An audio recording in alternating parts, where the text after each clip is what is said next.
그 마음에 그 말씀의 씨앗이 떨어질 수 있도록 역사하여 주시옵소서. 들리게 하시고 깨닫게 하실 줄 믿으며 예수님의 이름으로 기도합니다. 네. 예수님은 제자 셋을 데리고 높은 산에 오르셨습니다. 여기서 높은 산은 다볼산이라고 말하는 사람도 있고 어떤 사람은 헤르몬산이라고 말하는 사람이 있는데 이 산이 정확히 어떤 산인지 모르지만 말씀에서는 높은 산이라고 이야기를 하고 있습니다. 그곳에 올랐더니 예수님께서 그 모습이 바뀌시는 거예요. 어떻게 바뀌냐? 그 뒤에 후광이 나오는 것처럼 이 세상에서 보지 못했던 광채가 나는 것이죠. 그 광채를 통해서 베드로와 제자들은 위협을 느꼈습니다.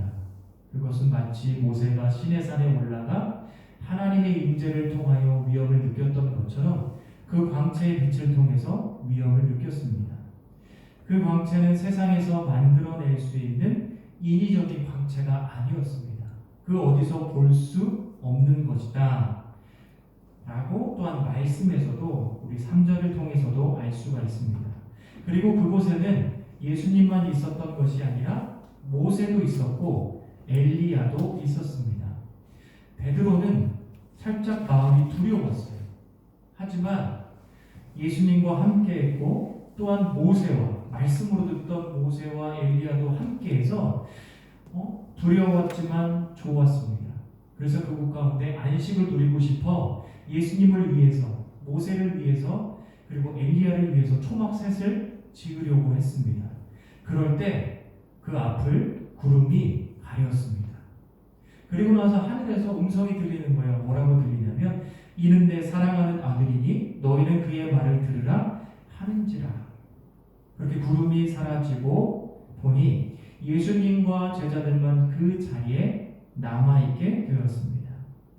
예수님께서 제자들을 데리고 변화산에 오르신 것은 예수님 자신이 누구인지 명확하게 보여주기 위해서 제자들을 데리고 변화산에 오르신 것입니다. 여러분 마가복음 8장 27절 오늘 우리가 8장을 보지 않았지만 8장 27절에는 이런 말씀이 기록되어 있습니다. 예수와 제자들이 빌립보 가이사라 여러 마을로 나가실새 그래서 제자들에게 물어 이르시되 사람들이 나를 누구라 하느냐. 예수님께서 제자들을 향해서 질문하는 거야. 사람들이 나를 누구냐. 가이사라 빌립보 지방 가운데 있을 때 거기에는 우상이 있었어요. 그리고 마치 높은 아파트와 빌딩이 있는 것처럼 로마 사람들이 만든 건물들이 그곳 가운데 있었어요. 거기서 사람들이 나를 누구라 하느냐라고 그렇게 예수님께서 물어보시는 거죠.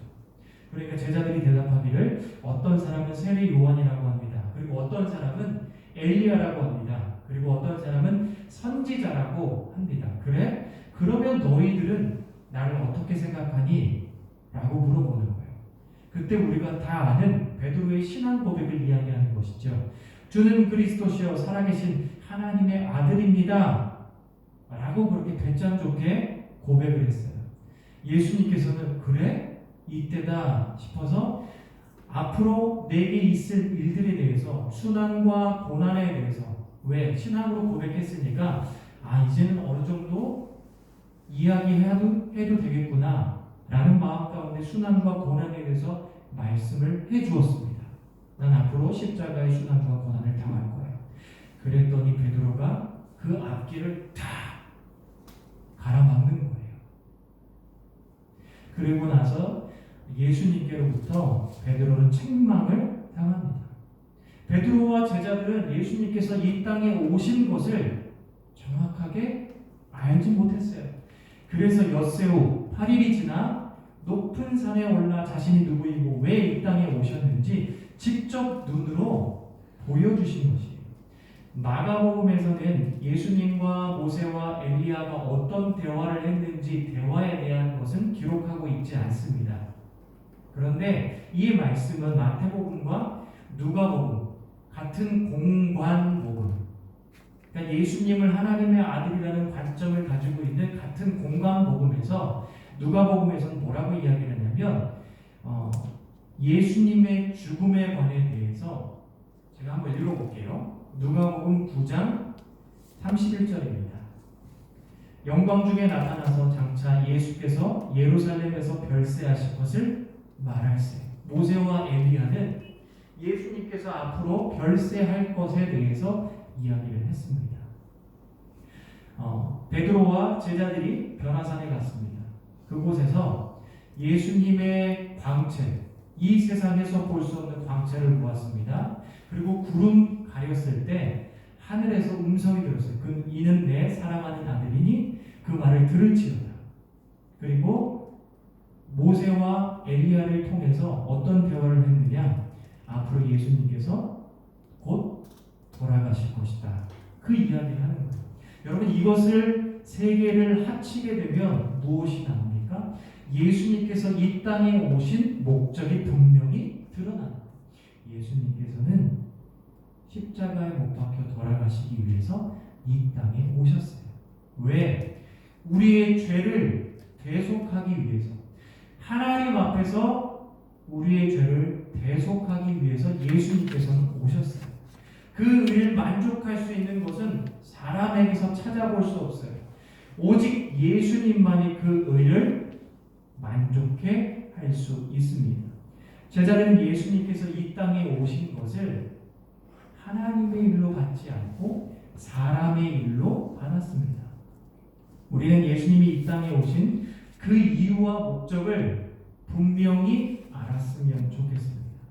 그리고 그것뿐만 아니라 예수님께서 십자가에 왜 못 박혀 돌아가셨고 죽으셨고 부활하셨는지에 대해서 우리가 말씀을 묵상했으면 좋겠어요.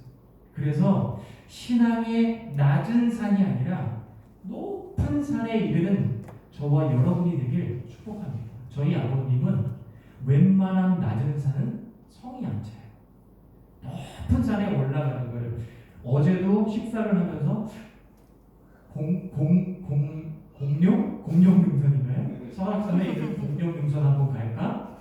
예, 웬만한 낮은 산이 아니에요. 엄청 높은 능선이죠. 그런 것처럼 우리가 신앙의 낮은 산에만 있는 것이 아니라 높은 산에 올라서 하나님의 그 풍성함을 나눴으면 좋겠어요. 마치 모세가 시내산에 올라가서 하나님의 그 임재의 영광을 보았던 것처럼, 그리고 엘리야가 갈멜산 전투 가운데 하나님의 능력을 경험했던 것처럼, 그리고 변화산에 올라 예수님 제자들이 광채를 보았던 것처럼 신앙의 높은 산에 올라 그 풍성함을 누리는 저와 여러분이 되었으면 좋겠어요.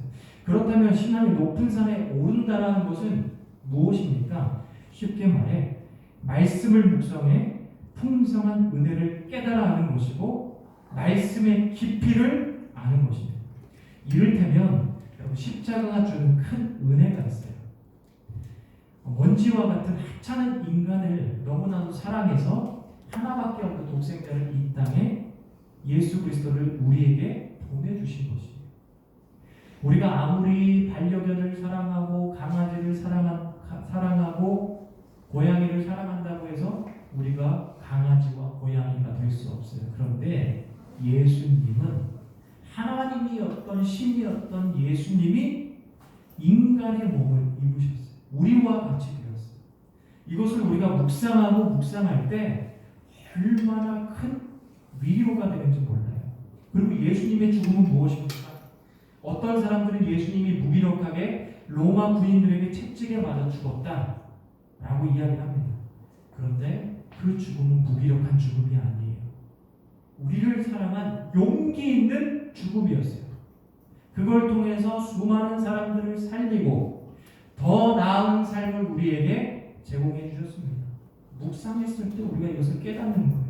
또 부활이 의미하고 있는 것이 무엇입니까? 예수님께서는 부활하시고 시 공간을 초월하셨어요. 제자들에게 나타나셨어요. 이 일은 세상의 것이 예수님을 가둘 수 없다라는 거예요.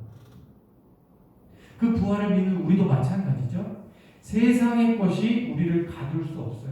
어느 순간부터 말씀 때문에 가슴이 벅차오르기 시작해요. 그리고 그 부활을 소망하며 복음을 전하는 삶을, 복음을 전하는 일에 우리의 삶을 드리기 시작합니다. 여러분, 이것 말고도 예수님이 전하는 말씀, 그 말씀들에는 더 큰 의미와 깊이가 있다는 거예요. 신앙의 높은 산에 올라가 그 깊이와 그 넓이를 깨달아 알고 함께 우리가 교제하는 그런 주복교회가 됐을 때 얼마나 기쁠지 모르겠어요. 상상만 해도 너무 좋은 것 같아요. 여러분, 그렇게 우리가 말씀을 깨달아 교제한다고 뭐야? 어느 사람은 동기부여가 될 수도 있고 어떤 사람은 자신의 삶을 돌아보면서 다시 한번 주님 앞에 자신의 삶을 세우기도 한다라는 거죠. 여러분, 그렇게 신앙의 높은 산에 올라 하나님의 풍성함을 체험하는 저와 여러분이 되길 축복합니다. 여러분, 베드로는 변화 사건을 경험하면서 그 자리에서 예수님을 위해, 모세를 위해, 엘리야를 위해 초막을 짓고 그 자리에서 안식을 누리며 살기로 했어요. 그러나 구름이 걷히고 나서 예수님은 어떻게 했습니까? 베드로와 제자들을 데리고 다시 일상으로 내려왔어요. 일상이라는 삶으로 내려와 그곳에서 믿음을 가지고 살아내시고 은혜를 나누었어요. 그럼 우리도 마찬가지인 거예요. 하나님의 말씀을 통해서 은혜를 받았다면 거기서 끝나는 것이 아니라 다시 일상이라는 곳에 돌아가서 믿음으로 살아내고 그리고 은혜를 나눠야 됩니다. 저는 안양대학교하고 안양 신학대학원을 나왔어요. 그 학교는 누가 만들었냐면 김치선 박사님이 만들었어요. 그러면서 수많은 사람들을 가르치면서 그 김치선 박사님이 어떤 구호를 가지고 어떤 마음을 가지고 신학생들을 가르쳤냐면 28,000동리에 가서 우물을 팔아. 한 번 더 얘기해 볼게요. 28,000동리에 가서 우물을 팔아. 그 정신으로 학생들을 가르쳤어요. 그래서 안양대학교를 나온 대부분의 학생들은 뭐 다는 아니지만 그래도 대부분의 학생들은 여름방학이 되면 낙도 선계를 한 번씩은 가봅니다. 저도 많이 가봤고요. 네.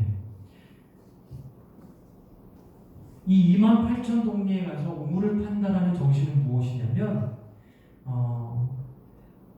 네가 배운 이 신학의 귀한 내용을 그냥 내 안에만 가지고 있는 것이 아니라 여기 저기 이곳 저곳에 흩어져 마치 이삭이 우물을 팠을 때 많은 사람들이 하나님 앞에서 육적으로나 영적으로나 축복을 받았던 것처럼 우물을 파라는 거예요. 그 우물을 파서 나눠주라는 거예요. 우리는 교회를 통해 말씀을 통해 예배를 통해 받는 은혜가 있습니다. 그리고 일상으로 돌아가 영적으로 목말라 허덕이고 있는 사람들을 시원케 해야 되는 사명도 있는 것이에요. 거기에 머물러 있는 것이 아니라 다시 일상으로 돌아가 믿음으로 살아내고 또한 우물을 파서 시원케 하는 은혜를 나누기를 원합니다. 여러분, 우리 마가복음 9장 14절을 한번 읽어보도록 하겠습니다. 9장 14절입니다. 시작. 이에 그들이 제자들에게 와서 보니 큰 무리가 그들을 둘러싸고 서기관들이 그들과 더불어 변론하고 있더라. 지금 제자들이 예수님께서 제자들을 찾아가 나머지 높은 산에 이르지 못하고 밑에 있었던 제자들을 찾아가니까 많은 사람들이 이렇게 둘러싸여 있는 거예요. 그리고 그 안에는 서기관도 있었던 거죠. 그러면서 서로 변론하고 있는 것이에요. 왜 변론하냐면 마가복음 6장에 보게 되면 예수님께서 제자들을 파송할 때 어떤 능력을 주시냐면 귀신을 제어하는 능력을 주십니다. 그리고 실질적으로 마을에 가서 복음을 전할 때 영적인 싸움 가운데 귀신을 실질적으로 제자들이 제어하는 것이 다른 복음서에 보게 되면 등장을 하지요. 그 이야기를 들었던 벙어리 귀신 들린 아비가 한 아이를 데리고 제자 앞으로 갑니다. 근데 제자들이 고치지 못했어요. 실패했어요. 그러니까 사람들하고 너희들 정말 예수님의 제자가 맞아? 그러면서 이러지도 저러지도 못하는 공경에 처했습니다. 그때 때마침 제자들에게 예수님께서 가신 것이에요. 예수님은 우리의 문제를 가만히 지켜보는 분이 아니십니다. 공경에 처한 우리에게 찾아오시는 분이세요. 마가복음 6장 얘기했으니까 한 번 더 얘기할게요. 6장에서 오병이어의 기적을 보이십니다. 그리고 난 다음에 먼저 제자들을 배에 태워서 벳세다로 보내세요. 그렇게 배를 타고 가는 가운데 밤을 맞았어요. 밤 4경쯤에 배에 있던 제자들은 갈릴리 바다에서 폭포를 만납니다. 여러분, 제자들의 상당 부분은 어부 출신이에요. 그러니까 바다에서 장뼈가 굵은 사람인 거죠. 근데 제자들이 두려워하고 있어요. 얼마나 큰 풍랑을 맞았길래. 지금 상황이 심각하다. 그들의 모습을 통해서 알 수 있는 거죠. 제자들은 심한 공경에 처한 것입니다. 그런 제자들에게 찾아오셔서 풍랑을 잠잠케 하시고 그들의 마음 가운데 안심을 허락하시더라고요. 예수님은 우리와 거리를 두시는 분이 아니세요. 우리 마음 가운데는 예수님을 믿는 예수 그리스도의 마음이 우리 안에 있어요. 그랬을 때 하나님께서 베들레헴을 의미 있게 두시는 것처럼 예수님도 여러분 한 사람 한 사람을 의미 있게 둡니다. 그리고 에베소의 말씀에 보게 되면 포이에마라는 단어를 쓰면서 인간을 표현하고 있어요. 장인이, 그것은 장인이 한 땀 한 땀 그렇게 정성을 들여서 만든 것이 바로 인간이고 삶이다라는 것을 표현해주고 있는 것이에요. 그만큼 가치 있는 인생입니다. 하나님 앞에, 예수님 앞에 우리는 의미 있는 사람들입니다. 제가 그냥 흘려드리세요. 이번 주에 생일이었어요. 그래서 사랑하는 친구에게 내 인생에 있어서 가장 비싼 그냥 흘려드리세요. 비싼 운동화를 받았어요. 얼마나 기분이 좋죠? 원래 되게 운동화를 좋아하거든요. 나갈 때마다 잘 있나? 나갈 때마다 위에를 보면서 잘 있네. 저거 빨리 신어봐야 되는데 소중하니까 그렇게 들여다보는 거예요. 예수님도 여러분을 소중하게 여기십니다. 그래서 거리 두는 것이 아니라 여러분 한 사람 한 사람을 마치 내가 그 신발을 들여다보는 것처럼 날마다 들여보고, 그리고 또한 여러분 삶 가운데 공경이 처했을 때 가만히 있지 않고 그 보좌에서 내려와 우리들의 삶 가운데 개입하시는 그 예수님이라는 것을 기억했으면 좋겠어요. 여러분 14절에서 29절까지의 말씀은요, 벙어리 귀신 들린 아이를 예수님께서 고치십니다. 그러면서 제자들의 믿음과 벙어리 귀신 들린 아비의 그 연약한 믿음에 대해서 지적을 합니다. 그리고 29절에 결론적으로 이야기를 하죠. 기도 외에 다른 곳으로는 이런 종류가 나아갈 수 없느니라 하시니라. 결론적으로 무엇을 말하냐면 기도하라는 거예요. 로마서 8장에 보게 되면 우리 마음에는 늘 항상 두 가지 마음이 있고 그 영적인 싸움이 있다는 거예요. 하나의 마음은 성령의 법, 생명의 법을 따르려고 하는 마음이 있고, 하나는 사망의 법을 따르려고 하는 마음이 있다는 거예요. 그렇기 때문에 우리가 선택하는 것, 하나님, 예수님, 성령님은 완전하시지만 우리는 죄인이고 또한 그런 연약한 모습 가운데 있기 때문에 불완전한 요소를 가지고 있다라는 거예요. 그렇기 때문에 날마다 하나님 앞에 나아가서 기도하라, 그 말씀을 하고 있는 거예요. 제자들의 문제가 무엇입니까? 원래는 귀신을 제어할 수 있는 능력이 그들 가운데 있었어요. 그런데 그 능력이 원래 자기 건 줄 알고 착각했어요. 예수님이 주신 것이라는 것을 망각한 거죠. 그리고 그 아비의 문제가 무엇입니까? 제자들에게 그 벙어리 귀신 들린 그 아이를 데리고 와서 고쳐달라고 했는데 실패했어요. 그러면 예수님께 데리고 갔을 때는 어떤 마음이에요? 예수님은 반드시 고치실 거야 라는 그런 마음이 있어야 되는데 제자들이 실패했으니까 예수님도 실패하면 어떡하지? 그 마음이 있었던 거예요.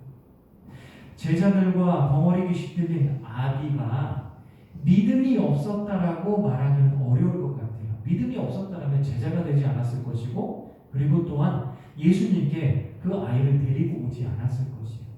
그렇지만 그 안에 불완전하기 때문에 온전히 신뢰할 수 있는 믿음이 없었다는 거죠. 저는 삼위일체 되신 예수님을 믿습니다. 그리고 저에게는 사명이 분명히 있습니다. 그래서 주목교회를 개척을 했어요. 코로나지만 어렵지만 교회를 개척하고 여러분들과 함께 말씀을 나눌 수 있고 목회를 할 수 있다는 거에서 늘 항상 감사하게 생각합니다. 그런데 어느 날은 내 마음 가운데 부정적인 마음이 찾아와요. 그래서 그 부정적인 마음이 찾아와서 내가 정말 잘할 수 있을까? 그렇게 흔들리는 모습이 있어요. 그러다가도 금요 기도회를 통해서 하나님 앞에 눈물을 흘리고 부르짖으며 기도합니다. 기도하면 하나님께서 또 새 힘을 주세요. 근데 이런 모습이요 매일같이 오르락 내리락 하는 것처럼 제 안에 그런 연약한 모습이 있더라고요. 여러분 그렇기 때문에 온전한 믿음을 우리가 소유하고 하나님을 신뢰하고 바라볼 수 있는 것, 그 중에 그 은혜가 어떤 은혜냐? 바로 기도의 자리에 서는 것입니다. 여러분 독수리가 날개를 탁 피면은 한 2m가 되는 독수리도 있어요. 독수리가 가벼워서 잘 나는 것이 아니에요. 육중한 몸을 갖고 있지만 그 독수리가 잘 날 수 있는 것은 뭐냐면 이 땅을 치고 올라가는 상승 기류에 몸을 맡겼기 때문에 독수리가 높이 올라가고 창공을 자유롭게 날 수 있는 것입니다. 그 상승 기류 자신이 열심히 날개짓해서 나는 것이 아니에요. 여러분 그런 것과 같이 그 은혜의 바람, 상승 기류가 부는 기도의 자리, 은혜의 자리, 말씀 있는 자리에 우리의 자신을 세워서 하나님께서 허락하시는 그 풍성함을 누리고 그리고 함께 교제하고 다시 한번 기도의 자리에 세워서 우리의 삶을 바로 세워나가는 저와 여러분에게 간절히 축복합니다. 말씀을 마치도록 하겠습니다.